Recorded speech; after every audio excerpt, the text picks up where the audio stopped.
What is going on, guys? It's the MaD Dragon. We are back with preview number 2 for the weekend. This is going to be England versus Scotland. If you guys haven't seen these sort of previews before on the channel, what we do is we chuck on a game of Rugby 20 in the background. I pick the lowest rated team. I've gone for the created England team that I have because England weren't actually in this game. It's a whole other story. We won't get into that. And then we check out the actual teams that have been announced and we go through all the positives and negatives of who's been announced. I can't wait any longer. Let's get this game kicked off.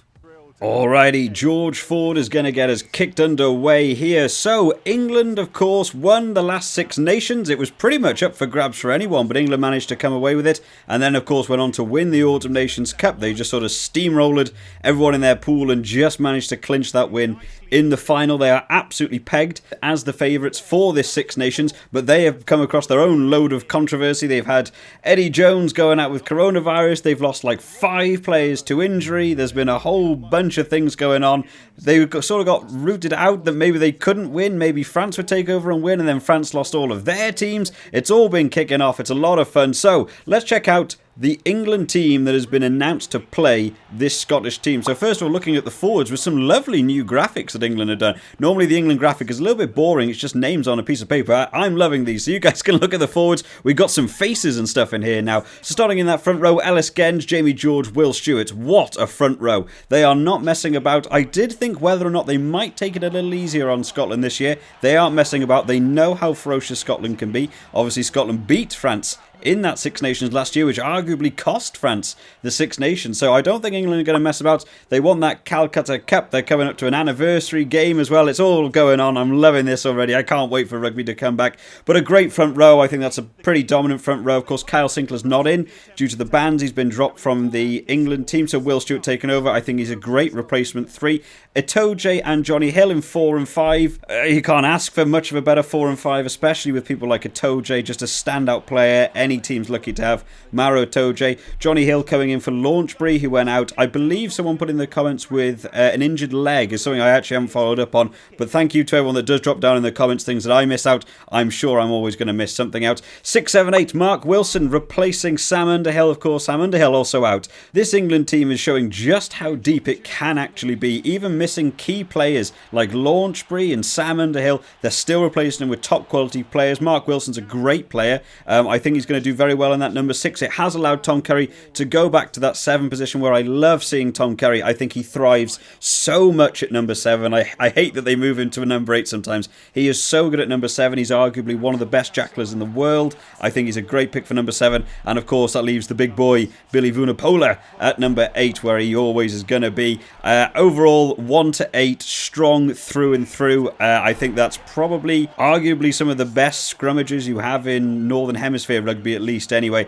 I think England are going to come full force for this one. Eddie Jones isn't messing about. Moving on to the backs, where we are going to see a whole bunch of changes to the usual England setup. Eddie Jones has not been happy with his old setup apparently anymore. Ben Youngs, of course, rotating that number 9 position. He is so good in that scrum half. Owen Farrell moving to 10, which is something we haven't seen for a long time. Normally the England safety is, of course, George Ford at 10 and Owen Farrell in that 12 position. They're obviously wanting to get a few new centres in, so Owen Farrell's going to take that 10.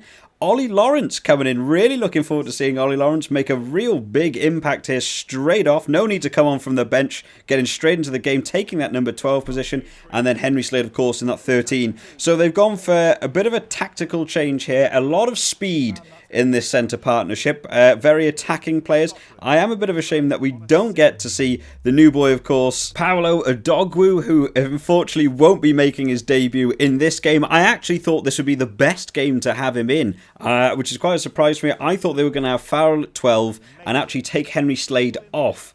And then it would allow Adogwu to take that 13 channel. And what I actually thought was going to happen is at half-time or something, maybe they would move Farrell into the 10 position, move Henry Slade in at 12, and then you get Henry Slade and Adogwu. They haven't gone for it. They're mixing it up a bit. I'm sure that will have messed up some of Scotland's ideas of how they thought England were going to play for this one. And then, of course, in that back line, Johnny May always going to be in the 11 shirt, Anthony Watson always going to be in the 14 shirt, and Elliot Daly always going to be in the 15 shirt. Eddie Jones is very happy with this 11, 14, 15. I think Elliot Daly's brilliant in the back. Johnny May has been a bit hit or miss recently for me. I know that'll be a bit of a controversial thing to say. He did very well in the Autumn Nations Cup when he played Ireland. Of course, he ran that try about 100 metres down the pitch, but he's sort of not been on the top of his game, I wouldn't say. So I did see an article recently where he said he wasn't happy wearing a Lions shirt that he didn't feel he'd earned. So I don't think he's been too impressed with his own gamemanship. And Anthony Watson, I don't think, has been firing on all cylinders. I think basically it comes down to that the England game plan has switched up a little bit from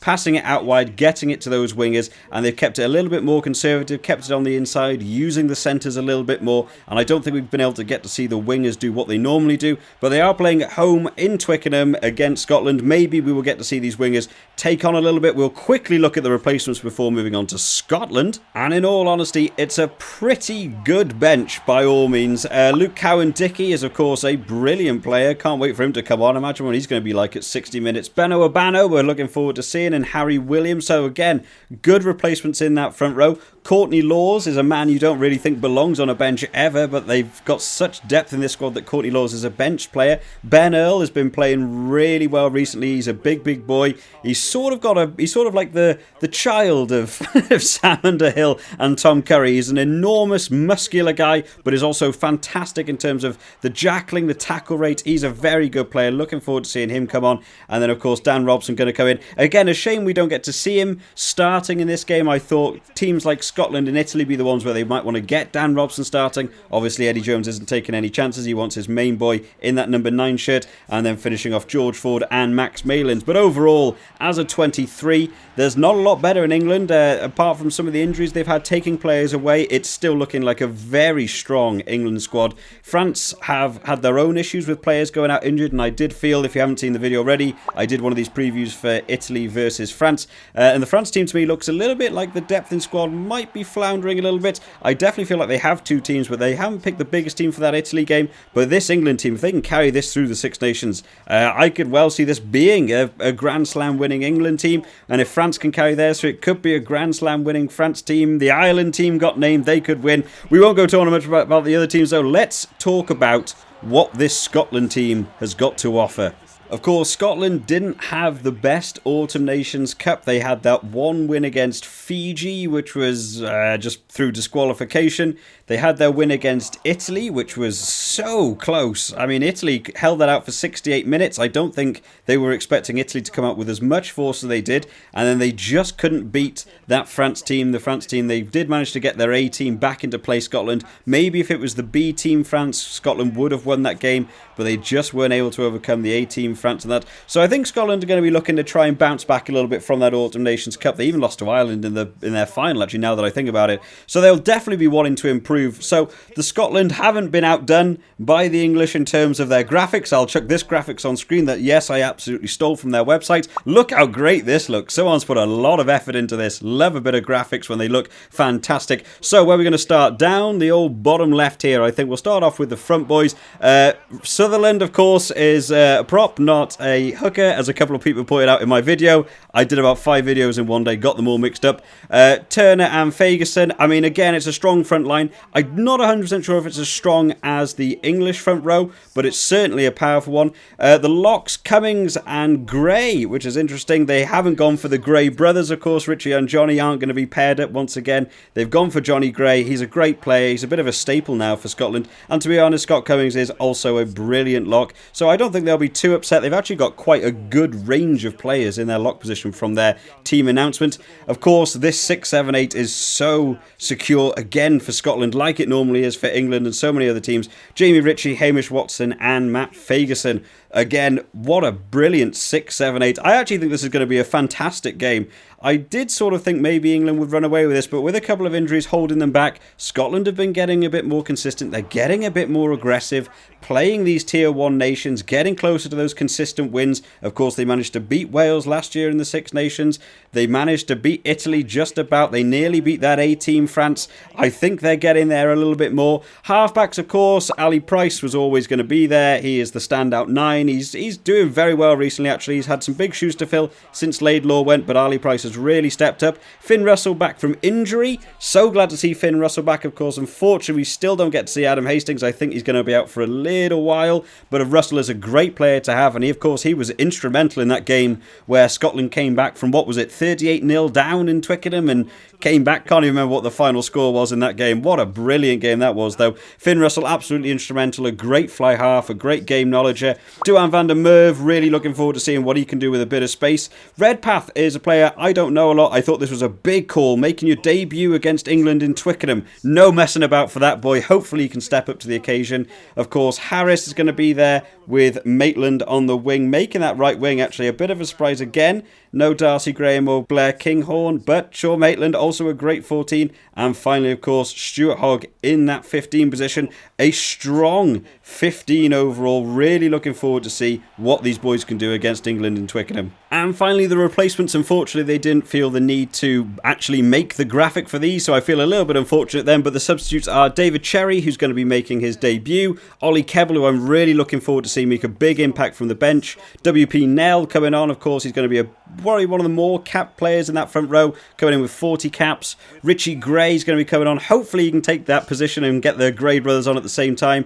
Gary Graham making his third cap. Scott Steele making his second cap. Jacco van der Walt making his second cap. It's a very sort of low-end cap for the substitutes, but I'm sure they're going to try and step up for this big occasion. Jacco van der Walt actually was very impressive in the Autumn Nations Cup in the game that I did get to see him in. And then finally, of course, Hugh Jones, who I'm looking forward to seeing. I actually think is a potential try-scoring opportunity sort of guy. Bring him on in the 65th minute or so when legs are beginning to get a little bit tired. Bring him on. We know the good lines he can pick. I'm sure he'll do well in that centre position. But overall, the Scotland team is looking pretty decent. Of course, I've had to make the graphic for the substitutes. I'm awfully sorry. But I think they're looking very strong. In terms of prediction for this game, I think this could be a very tight game. As much as I believed it was going to be a very open and shut game with England potentially just winning this, maybe Scotland getting a losing bonus point. I think people won't be far off arguing that Scotland could actually win this. I'm going to predict it will be an England win. I think I'm going to say England to win by 12. That's going to be my prediction based on the teams I'm seeing right now and hoping that I'm right. And of course, anyone who fancies joining in the fantasy or the predictor, you can use those scores that I predict in these videos to your usage as you feel like it. But I think whatever the score, I think it's going to be a superb game. I cannot wait to see this opening game in Twickenham. England top tier team versus Scotland top tier team. I think it's going to be a great one. Of course, we still have one game left to go in the preview. That'll be Wales versus Ireland. I'll try and get that out tomorrow when teams are announced. So make sure you subscribe to the channel just to keep up to date with all of these videos as they're going to come out. I'm really looking forward to the Six Nations being back. And like I did say on the previous video, to anyone wanting to join in with a fantasy league going through to the Six Nations, make sure you check out the Superbru app. I will put some of the codes down in the description just for you guys to go and join, get involved with some of the people subscribed to the channel. I think it's a lot of fun. I hope you've all enjoyed today, guys. I will see you next time. Bye-bye.